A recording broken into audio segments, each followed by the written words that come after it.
له هیواده شورویان ووتل، خو مجاهدینو بیا هم جګړه ونه دروله او په 1992 یا 1971 کې د ډاکټر نجیب الله پر ضد غلې کودتا وشوه. هغه له واکه لاس په سر شو او د ملګرو ملتونو په دفتر کې یې پناه واخیسته. مجاهدینو د شورویانو له وتلو وروسته هم څه غوښتل چې جګړه یې ونه دروله؟ اقتدار، قدرت. دې کې شک نشته چې د روسانو له وتلو سره هغه مشروعیت چې د جګړې درلوده، بلځه مشروعیت چې درلوده، هغه له منځه لاړ. د روسانو له وتلو نه وروسته د افغانستان ټولې جګړې د قدرت جګړې. د دوی مشکل په هغه وخت کې د افغانستان له حکومت سره نه و. د دوی اساسي مشکل دا و چې خپلو منځو کې سره جوړ نه او په یو حکومت په موډل باندې سره سلا کېدلی نه شو. مجاهدینو د 1971 کال په پسرلي کې واک ترلاسه کړ او صبغت الله مجددي یې د مجاهدینو د لنډمهالي دولت مشر وټاکه. هغه 2 میاشتې واکمني وکړه او ورپسې په تنظیمي جګړو کې ښکیل د جمعیت ګوند مشر برهان الدین رباني د هیواد مشري په لاس کې واخیسته.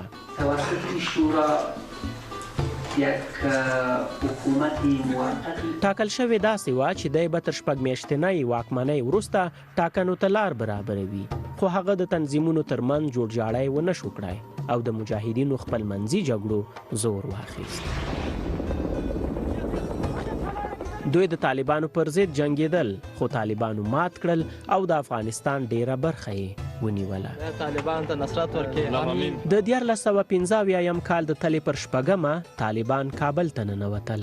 ډاکټر نجیب الله د ملګرو ملتونو په دفتر کې پناه اخیستې وه او شاوخوا 4.5 کاله هماغلته پرې تیر شوي وو. خو کابل ته د طالبانو له ننوتلو سره هغوی ډاکټر نجیب الله له خپل ورور شاپور احمدزي سره وواژه او په دار یې کړل. دوی په خپل واک په لاس کې واخیست او ملا محمد عمر اخوند یې مشر یا امیر المؤمنین ونوماوه. د طالبانو په دوره کې که څه هم نسبي امنیت وو او د چور او چپاول مخه نیول شوې وه، خو تر ډیره فردي ازادي او د ښځو حقونه نه تامینېدل. دوی د ښځینه‌و د کار او تعلیم خلاف وو او د اسلامي شریعت له مخې خلکو ته د هغوی د کړو جرمونو سزا ورکوله. طالبان شاوخوا 15 کاله یعنی له 1915 تر 1980 د افغانستان پر ډیری برخې واکمن پاتې شول. خو د 2000 کال د سپتمبر 11 تر پیښې وروسته یې رژیم له نسکورېدو سره مخ شو.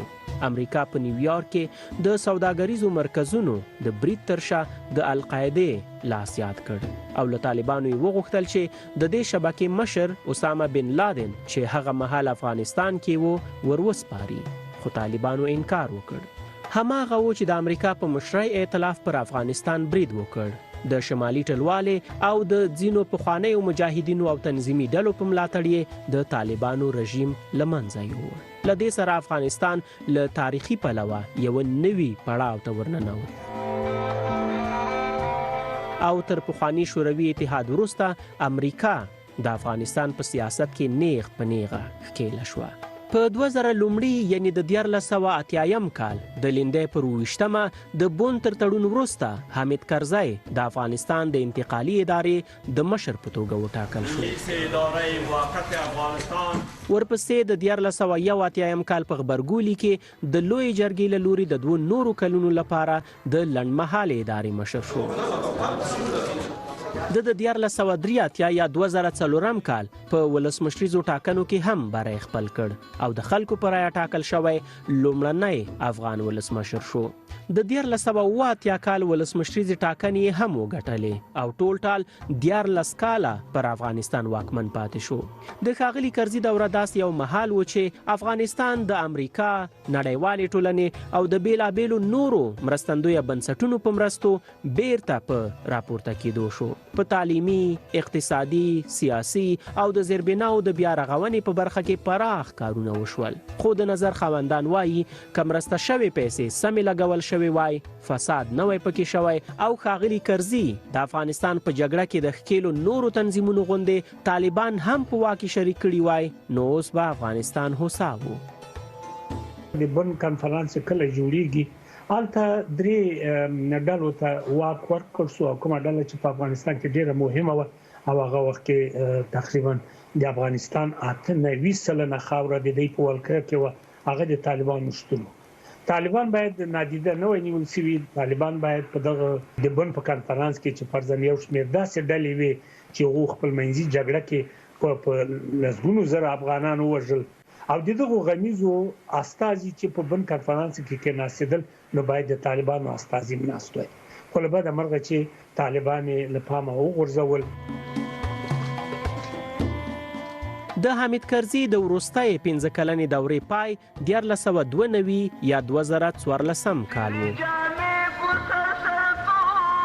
هغه مهال چې افغانستان د طالبانو او نورو مخالفو وسلوالو ډلو له لوري د زیاتېدونکو امنیتي ستونزو ترڅنګ له دوو مهمو ننګونو سره مخ و: ولسمشریزې ټاکنې او له بهرنیو ځواکونو افغان هغو ته د مسؤلیتونو لیږد. په دغه کال ګڼ خلک په ځانګړي ډول کادرونه په افغانستان کې د احتمالي ګډوډۍ له ویرې بهرنیو هیوادونو ته په ناقانونه لارو په تېښته شول. د طالبانو ځواک په ډېرېدو او د دوی تر ولکې لاندې سیمې په غځېدو وي. خلک نه پوهېدل چې د افغانستان برخلیک به څنګه کیږي. د حمید کرزي د واکمنۍ په وروستیو کې له بهرنیو ځواکونو افغان هغو ته د امنیتي مسؤلیتونو د لیږد مسؤل محمد اشرف غني و چې ویل یې دا بهیر یې په بریا ترسره کړ او د افغانستان د نظام پښې څنګه چې ویره وه هغسې ونه لړزېدې. محمد اشرف غني د همدغه کال په ولسمشریزو ټاکنو کې له خپل مخکښ رقیب عبدالله سره سیالي وکړه. که څه هم د ټاکنو کمیسیون اشرف غني ولسمشر اعلان کړ خو عبدالله پایلې نه منلې او پر سر یې د دواړو ترمنځ اوږدې ناندرۍ وشوې. رای بیا ځلې وشمیرل شوې خو بیا هم د پایلو پر سر جنجال.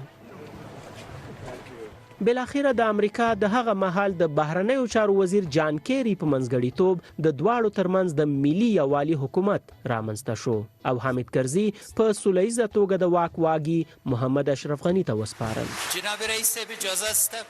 دا په افغانستان کې د واک پر سر د یو بل تر وژلو او کودتا وروسته لومړی ځل و چې یو ټاکل شوی واکمن بل انتخاب شوي ولسمشر ته د واک واګي سپاري. خو د ملي یووالي حکومت د دواړو مشرانو ترمنځ خپلمنځي ناندرۍ ډېرې وې. ښایي ډېرې کمې لاسته راوړنې د ملي یووالي حکومت درلودلې وي خو زیاتره پکې ستونزې رامنځته شول. ملي یووالي حکومت یوه میکانیکي پروسه شوله چې په لنډ مهال کې د یو کړکېچ نه مخنیوی وشو د هغې په نتیجه کې. لیکن د افغانستان حکومتوالۍ سیستم ته ډېرې ژورې ضربې ورکړلې.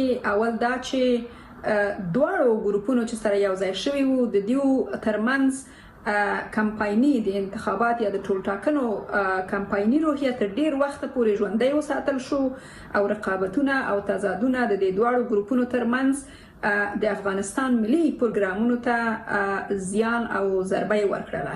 یو بل لویه ستونزه چې د افغانستان د حکومتوالۍ په سیستم کې رامنځته شوله هغه د قدرت د اندازې نه زیات متمرکز کېدل و یا اوور سنټرالایزیشن چې ورته موږ په انګریزي کې وایو. په 1999 یا 2019 کال کې هم د 2014 هغه په څیر افغانستان بیا د ناامنۍ د ډېرېدو ترڅنګ د دوو مهمو ننګونو ترمنځ ولاړ و. یو خوا ولسمشریزې ټاکنې کیدونکې وې او بل خوا له امریکا سره د طالبانو تر هوکړې وروسته له افغان دولت سره د دوی د سولې خبرو نامعلوم حالت و. طالبانو د ولسمشریزو ټاکنو پر نه کېدلو ټینګار کاوه خو ټاکنې وشوې او مخکښ سیالان یې بیا هم د ملي یووالي حکومت دوه مشران ولسمشر محمد اشرف غني او اجرایه مشر عبدالله و. بیا هم د ټاکنو خپلواک کمیسیون ولسمشر غني ګټونکی اعلان کړ خو عبدالله ځان ګټونکی باله. به نام خداوند بزرگ جل جلاله سوگند یاد میکنم. که څه هم په کورنۍ او نړیواله کچه د ولسمشر غني د لوړې مراسمو ته رسمیت ورکړل شو. د لوی خدای جل جلاله په نامه لوړه کوم. خو عبدالله هم ځان ته د لوړې مراسم جوړ کړي وو. تر ناندرۍ وروسته محمد اشرف غني ولسمشر او عبدالله په کابینه کې د ځانګړې ونډې ترڅنګ د سولې او مصالحې عالی شورا مشري هم واخیسته. د نوي حکومت د کار له پیلېدو سره له طالبانو سره د سولې خبرې نسبتاً چټکې شوې. د ملت ډېر قدرمندو استاز د لوی جرګې د هوکړې له مخې د طالبانو شاوخوا 15,000 بندیان خوشي شول چې د دوحې د هوکړې له مخې د طالبانو یو مهم شرط و. خو لا هم دا خبرې کومې داسې پایلې ته نه دي رسېدلې چې د افغانستان اوسني واکمنان دې په دغه هیواد کې روانه جګړه پرې ودروي. 14مه پیړۍ چې د افغانستان د تاریخ په برخه کې له خورا لوړو ژورو ډکه وه په اوښتو ده. خو ښکاري چې د دغه هیواد واکمنان یو په بل پسې ډیر بدل را بدل شول، خو د افغانستان برخلیک یې څنګه چې په کار دی هغسې بدل نشو کړای. نورګل شفق، BBC، کابل.